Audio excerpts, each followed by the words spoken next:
Let's bring in former FBI field agent Phil Carson. He spent years looking into the policing surrounding the investigations into the murder of Diddy's best friend, Biggie Smalls, and that crossed over into the Tupac Shakur murder investigation. Phil Carson joins me now. Phil, thank you for doing it. Happy Easter. Yeah, happy Easter. Thanks for having me. So, give us the for dummies version for people who aren't 6 layers deep into hip-hop about what could be going on here with the investigation of Combs. Well, the allegations are that he was involved in a lot of drug trafficking, gun trafficking, human trafficking, right. And HSI is not going to try to obtain and then execute search warrants at his mansions unless they have some good probable cause to put in the affidavit, and the judge isn't going to sign off on it unless there's something there. So right. It makes you now, think that there's something there. We've all been assuming, Phil, that this is about drug, guns, and young women or men or whatever being trafficked for sexual purposes. You're saying, yeah, there could also be another angle, which is this older area of concern about Combs' criminality. Why do you think it, and what could be the connection?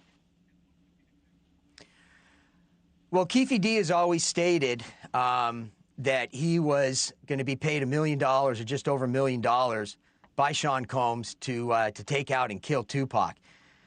Now, Keefe said he never received that full $1 million, but ever since Keefe was arrested and they executed a search warrant on his house in Las Vegas, he's coming up on trial in June.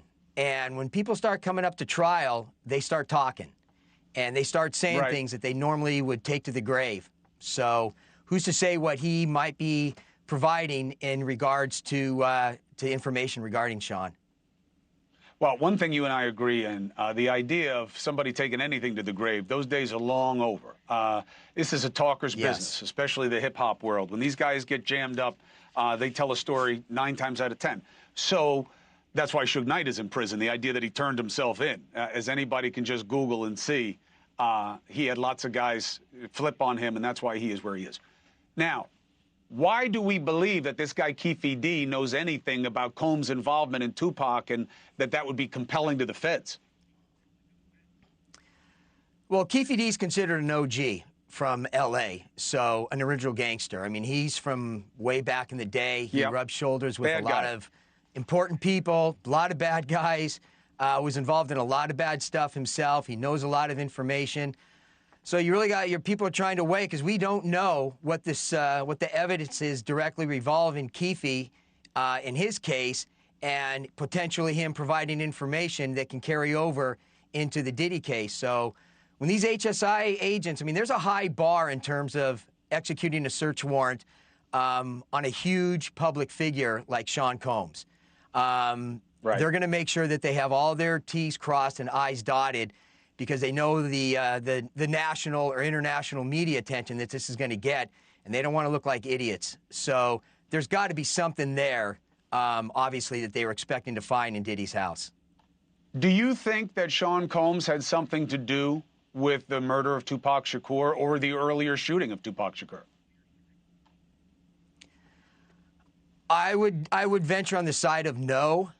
But at the same time, we're going to see a lot of that evidence play out. I mean, nothing happened for, what, 27 years, and suddenly something new came up, and we just can't put our finger on it. Nobody knows, because everything's under seal, regarding why they finally arrested Keefe D. So something new, evidence-wise, had to come out within the last year in order for them to obtain that search warrant and ultimately arrest Keefe. And like I said, he's going to trial here in the next few months. And all that's going to come out then.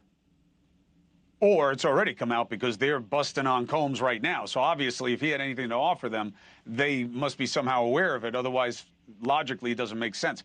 But Phil Carson, I appreciate very much as we're trying to figure out why this is happening. This is good grist for the mill. Thank you, and happy Easter again. All right. Likewise, happy Easter. All right. Hey, thank you for watching. Please go to newsnationnow.com, newsnationnow.com, and you can find NewsNation on your television provider. And don't forget to click the red subscribe button down below. Then you will get more of NewsNation's fact-driven coverage.